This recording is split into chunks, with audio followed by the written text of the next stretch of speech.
Bhilad railway station નજીક એક મોટી ટ્રેન દુર્ઘટના થતા સહેજમાં રહી ગઈ। વિરારથી ભરૂચ તરફ જઈ રહેલી મેમુ ટ્રેનનું એન્જિન પાટા પરથી ઉતરી ગયું। વિરારથી ભરૂચ તરફ જઈ રહેલી ભરૂચ મેમુ ટ્રેન પોતાની મંજિલ તરફ આગળ વધી રહી હતી। ટ્રેન જ્યારે ભિલાડ રેલવે સ્ટેશન નજીક પહોંચવાની તૈયારીમાં જ હતી, બરાબર એ જ સમયે અચાનક ટ્રેનનું એન્જિન પાટા પરથી ખડી પડ્યું હતું। આ ટ્રેનમાં મોટી સંખ્યામાં રોજિંદા અપડાઉન કરતા કામદારો, નોકરિયાત વર્ગ અને શાળા કોલેજના વિદ્યાર્થીઓ સવાર હતા। સદનસીબે આ ગંભીર ઘટનામાં કોઈ પણ પ્રકારની જાનહાનિ કે ઈજાના અહેવાલ નથી। તમામ યાત્રીઓ સુરક્ષિત હોવાથી લોકોએ અને તંત્રએ પણ રાહતનો શ્વાસ લીધો। આ ઘટનાને પગલે આ રૂટનો રેલવે વ્યવહાર પણ ખોરવાઈ ગયો છે। તો ટ્રેનનું એન્જિન પાટા પરથી ખડી પડ્યું હતું। તસવીરો આવી રહી છે। ટ્રેનમાં સવાર તમામ યાત્રિકો સુરક્ષિત છે। વલસાડના ભિલાડ પાસેની આ ઘટના છે। એન્જિનને ફરીથી પાટા પર લાવવામાં આવ્યું હતું। વિરારથી ભરૂચ તરફ આ ટ્રેન જઈ રહી હતી, જેમાં તમામ યાત્રિકો જે સવાર હતા તેમના જીવ તાળવે ચોંટી ગયા હતા। એન્જિન છે એ પાટા પરથી ઉતરી ગયું હતું અને થોડી વાર માટે અહીંયા ટ્રેન વ્યવહાર પણ ખોરવાઈ ગયો છે। વલસાડના ભિલાડ પાસે આ એન્જિન છે એ પાટા પરથી ઉતરી ગયું હતું। ભરૂચ મેમુ ટ્રેનનું એન્જિન જે પાટા પરથી ઉતરી ગયું હતું। આ ટ્રેન વિરારથી ભરૂચ તરફ જઈ રહી હતી અને એન્જિન પાટા પરથી ઉતરી પડતા જ જે તમામ જે મુસાફરો હતા તેમના જીવ તાળવે ચોંટ્યા હતા। આ ઘટનાને પગલે આ રૂટનો રેલવે વ્યવહાર પણ ખોરવાઈ ગયો છે। હાલ આ ઘટનામાં કોઈ જાનહાનિના અહેવાલ નથી। આ ટ્રેનમાં મોટી સંખ્યામાં રોજિંદા અપડાઉન કરતા કામદારો, નોકરિયાત વર્ગ, શાળા કોલેજના વિદ્યાર્થીઓ પણ સવાર હતા। જો કે કોઈ જાનહાનિ થઈ નથી। જે એન્જિન છે એ પાટા પરથી ઉતરી ગયું હતું, જેથી એન્જિનને ફરીથી રિપેર કરી અને તરત પાટા પર લાવવા માટેની કામગીરી યુદ્ધના ધોરણે શરૂ કરવામાં આવી છે। ભિલાડ રેલવે સ્ટેશન નજીક પહોંચવાની જ તૈયારીમાં હતી આ ટ્રેન અને બરાબર એ જ સમયે અચાનક ટ્રેનનું એન્જિન પાટા પરથી નીચે ઉતરી ગયું। આ ટ્રેનમાં મોટી સંખ્યામાં રોજિંદા અપડાઉન કરનારા જે મુસાફરો છે, યાત્રિકો છે, નોકરિયાત વર્ગ છે, એ તમામ લોકો તેમાં સવાર હતા।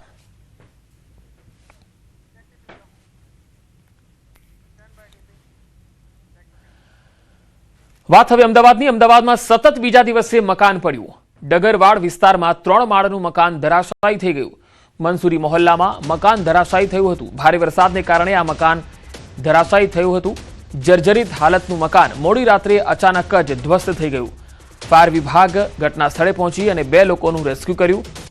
સમગ્ર ઘટનામાં એક વૃદ્ધ મહિલાનું મૃત્યુ થયું હોવાના અહેવાલ છે। એક વ્યક્તિને ગંભીર ઈજા પહોંચતા નજીક હોસ્પિટલમાં સારવાર માટે લઈ જવામાં આવ્યા। તો ડગરવાડ વિસ્તારમાં 3 માળનું મકાન ધરાશાયી થયું છે, જેમાં એક મહિલાનું મોત અને એકને ગંભીર ઈજા થઈ છે।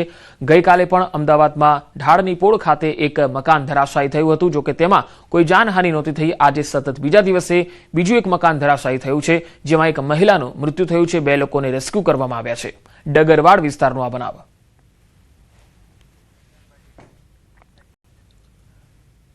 આજે રાજ્યમાં સ્થાનિક સ્વરાજ્યની પેટા ચૂંટણી છે। 12 બેઠક પર પેટા ચૂંટણીને લઈને મતદાન યોજાશે।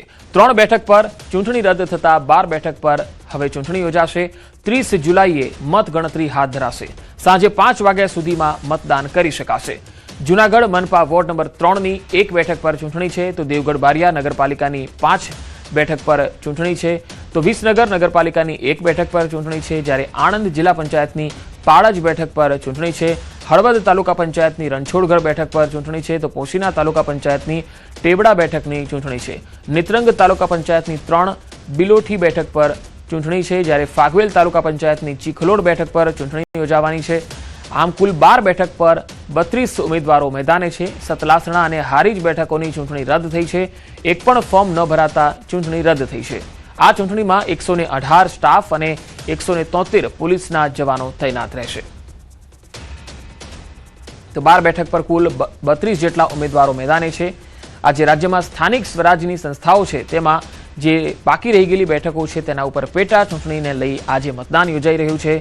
સવારથી જે લોકો મતદાન કરવા પણ આવી રહ્યા છે।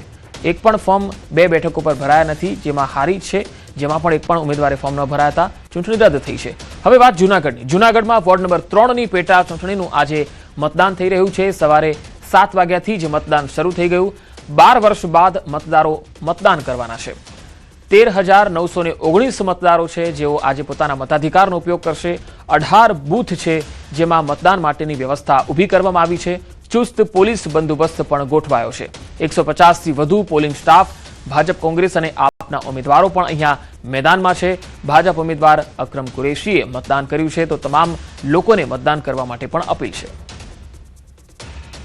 30 તારીખે જે રિઝલ્ટ આવશે એમાં બહુમતી આવશે એની ખાતરી આપું છું, અને 30 તારીખને એમનું રિઝલ્ટ અમને ખબર પડી જાય. પબ્લિકને ખાતરી છે, અમારા કામ કરેલ છે.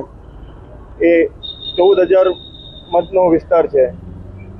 કોઈથી એમાં કામના લીધે અને વિકાસના કારણે કોઈથી આમાં ચૂંટણી આવેલ નથી, કોઈ ઉમેદવાર આવ્યા નથી. આવ્યા છે, ચૂંટણી છે, અમે ચૂંટણીને સ્વીકારી છે.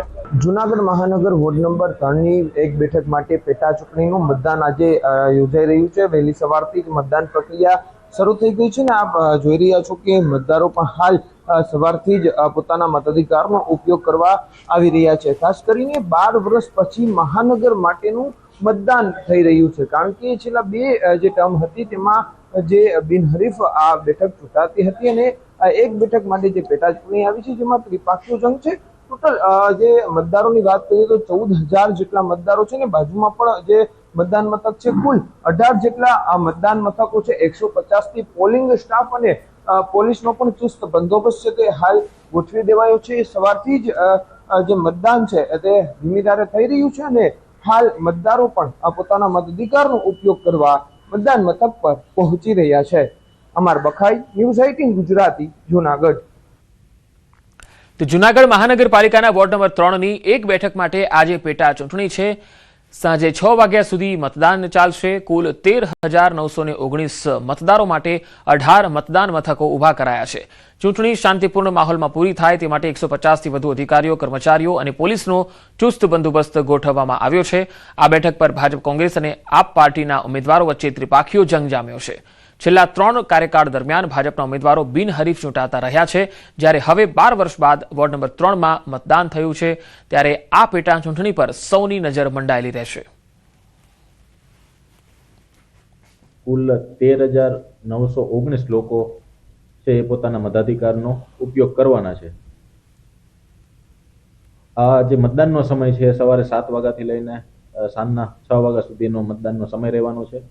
અને મારી તમામ જે વોર્ડ નંબર 3ની જનતા છે, મતદારો છે, એમને વિનંતી છે કે આ જે ચૂંટણી છે એની અંદર ખૂબ જ મોટી સંખ્યામાં ભાગ લે અને પોતાના મતાધિકારનો ઉપયોગ કરે દરેક લોકો. રાજ્યમાં 24 કલાકમાં 155 તાલુકામાં વરસાદ થયો છે. છોટાઉદેપુરના જેતપુર પાવીમાં 3 ઇંચ વરસાદ થયો. લીમખેડા અને સંતરામપુરમાં 2 ઇંચ વરસાદ થયો. ધંધુકા, ઠાસરા, ફતેપુરા, અમીરગઢમાં 1.5 ઇંચથી વધુ વરસાદ નોંધાયો છે.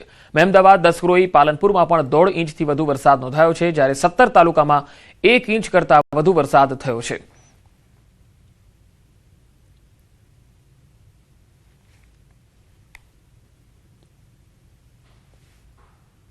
તો રાજ્યમાં 24 કલાકમાં 155